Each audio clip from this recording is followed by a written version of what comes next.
Hey guys, and welcome to Barstool Gov. I'm your host, Olive McNamara. This is Chase Gager and Charlie Greenberg. And today, we're going to be ranking the presidents from Ronald Reagan all the way till Joe Biden. Starting off with the most inefficient president is going to be number 7. Donald Trump, he comes in at number 7 with a overall GPA of C-. Pre-pandemic, the economy saw record job growth, tax reform, and deregulation that encouraged business investment. Also, COVID-19 disrupted progress, but the initial recovery efforts were still swift, and he was still able to help the economy from there. And then foreign effort, he pushed for stronger borders and rebalanced trade deals. For example, the USMCA. Also, the Abraham Accords were diplomatic success, but some approaches like North Korea summits or exit from Paris Accord were very controversial throughout the United States. For domestic affairs, he did prioritize border security with the wall and tough immigration policies. He also championed law and order during civil unrest. He appointed 3 constitutional Supreme Court justices, but he also caused a lot of controversial actions throughout the United States, which caused a lot of distrust and controversy. Personal character and involvement in scandals. His controversial style and rhetoric was definitely controversial to many people, and it really caused a lot of people to lack faith in the government and him, and that really pushed people away from him, and because they didn't trust him as a person. At number 6, we have Joe Biden. He got a C. This is because the economy, inflation, energy prices, and supply chain issues undercut recovery momentum. So this was after the pandemic. Also, while job growth occurred, concerns remain over long-term affordability and his policy. So that affected the economy greatly. Foreign affairs, he faced criticism for the Afghanistan withdrawal and perceived lack of assertiveness globally. So the Afghanistan withdrawal showed the globe that we weren't organized enough to withdraw from Afghanistan, and we left all our stuff there, and that was kind of a bad thing, or a poor decision. Also, support for Ukraine has been strong, but costly and complex. So a lot of people support Ukraine, and this was good for his foreign affairs, but also how much it costs was also affecting people's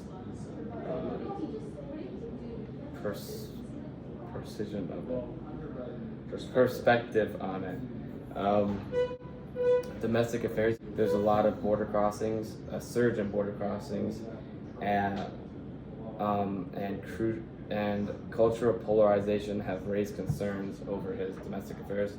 Also, climate and infrastructure bills were passed, but with very, the Congress was very divided with those bills, and that was very controversial for the United States. His personal character, because he was viewed as decent and steady, but his age-related concerns also affected him. Also, the Hunter Biden scandal also affected him. Also, him going to his beach house in Delaware also affected the controversy that he wasn't fit to be president. But he avoided any major personal scandals for him. So that was good. And then coming in at number 5, we have George H. Bush. George H. Bush was a Republican and was in office from 1989 to 1993. For the economy was thriving when Bush took office, but in the early 1990 recession, he raised taxes even though he promised not to, which upset a lot of people. For foreign affairs, Bush helped wrap up the Cold War as well. He did a pretty good job getting rid of the Soviet Union in a peaceful way. The Gulf War in 1990 to 1991, also called Operation Desert Storm. This is when the military drove Iraq forces out of Kuwait. For domestic affairs, Bush signed the ADA, which stands for American with Disabilities Act, and the Clean Air Act. He didn't change a lot of stuff to really help with the recession. For personal character and involvement in scandals, he was known for his integrity. He didn't do a lot though, so. Next up, the fourth ranked president is going to be George W. Bush. He was a Republican and he served his presidency in 2001 to 2009. Some background history of what was going on during this time was the dot-com stock market bubble that crashed, initiating a lot of economic recession, as well as 9/11, which was a large terrorist attack that happened within our country. So today we're going to be talking about the economy, foreign affairs, domestic affairs, and personal character of George W. Bush, and how that correlated to him getting an overall grade of a B-. The economy during the presidency of George Bush was at a low rate. The debt in 2001 was $5.7 trillion, and the debt in 2009 was greater than $10 trillion. But all of this cannot be blamed necessarily on George Bush himself.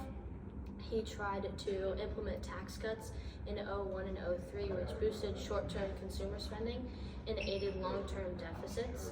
And then while there was recession, there was also recovery with the Economic Stimulus Act in 2008, which aided the low interest rates and housing market and assisted housing market growth. And then there was also the Troubled Asset Relief Program, which helped cover up like risky lending and overheating housing, which was kind of what like declined Bush's rating overall. So during his time, he increased military spending and job growth was also weakening, and that's why, although he did have the intent and effort to contribute to the economy and to better it, the delivery was not very successful. Then for foreign affairs, he established Bush's Doctrine, which was a unilateral action to protect the U.S. if they were under attack or felt attacked. And he was bold and assertive, but because of the Iraq invasion, the foreign affairs policy fell out of hands, and the trust in American leadership declined globally because people wondered why the Iraq invasion was a thing. And then there's also the Department of Homeland Security, which was public security. That was a beneficial factor. And the Patriot Act improved abilities to detect terrorism in law enforcement, which kind of gave like a stricter idea of security along with the Homeland Security Act. And but in all, the Iraq War was definitely a downfall. It weakened our allies with France and Germany, and we gained the U.S., Israel, and Eastern Europe relationships, but overall it wasn't very beneficial for our country. And for domestic affairs, 9/11 and Hurricane Katrina in 2005 were definitely detrimental for our country, but there were other beneficial events such as like Medicare drugs, like the improvement in Modernization Act of 2003, which like expanded that Medicare drug, tax cuts, the No Child Left Behind Act in 2002, which was basically like an expansion of education standards and talked about the importance of it. So that was good. And then personal character, he wasn't really involved in a lot of scandals. He was seen as a moral and principled person. No major personal standards, but scandals. But he couldn't really explain the idea of why they decided to invade Iraq. So it kind of painted Bush as an unintelligent person for an amount of time, you know. But overall, he earned a B-, which was pretty good. Are you done? Are you done? Bill Clinton was a Democrat in office between 1993 and 2001. For the economy, he gets an A. The economy was very peaceful. There's even extra money in the budget when he left office. There's very low unemployment and very high economic growth. He was president during the second largest period of peacetime economic growth, which means the economy grew the largest with the least amount of war. For foreign affairs, he wanted to have an open foreign market for Americans' goods to be traded, reduce tariffs to make sure trade was fair, helped expand NATO, didn't do much though against terrorist groups such as Osama bin Laden. Domestic affairs, he gets an A-. He signed what's called the Brady-Pill Act, which made it so that there was background checks on gun purchases, which made it more safe and harder to get gun ownership. He also expanded access for healthcare for children. For personal character involvement in scandals, this is where we lose a few points on him.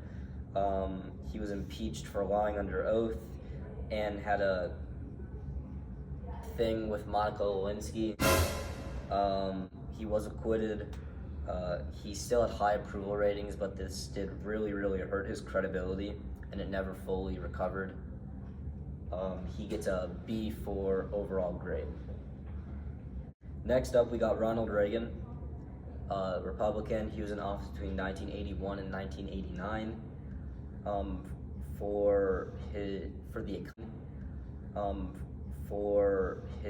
the economy, he gets an A-. The GDP increased to over 2 trillion, and there was less government intervention.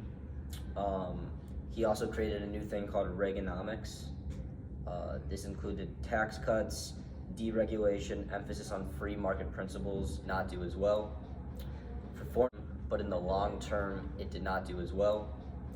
For foreign affairs, he gets an A+. He helped end the Cold War. He was very against the evil empire and very against Russia until he created a relationship with Gorbachev.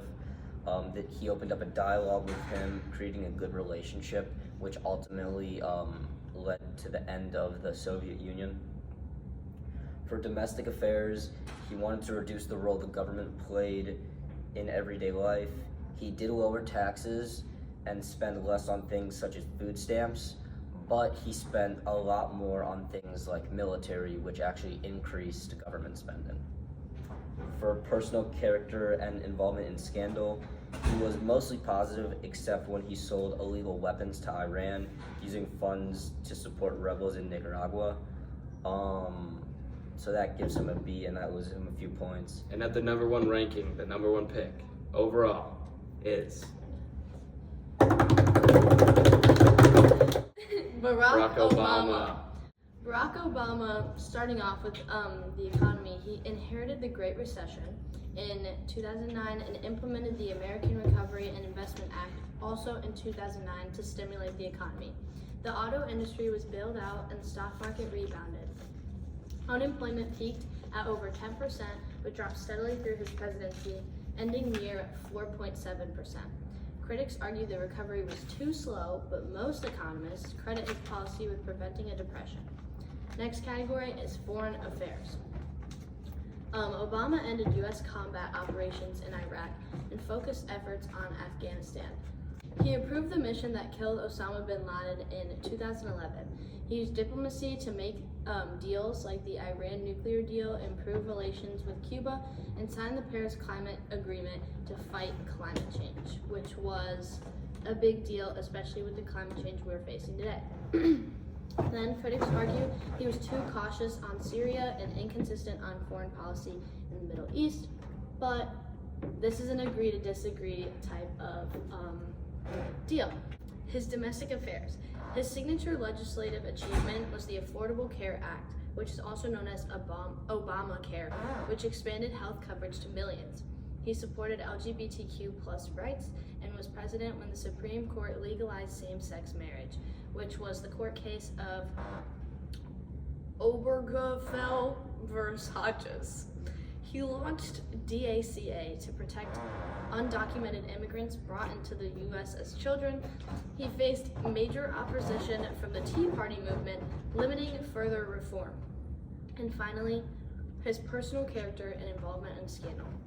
Obama maintained a strong reputation for integrity, professionalism, and personal discipline. His presidency was largely scandal-free.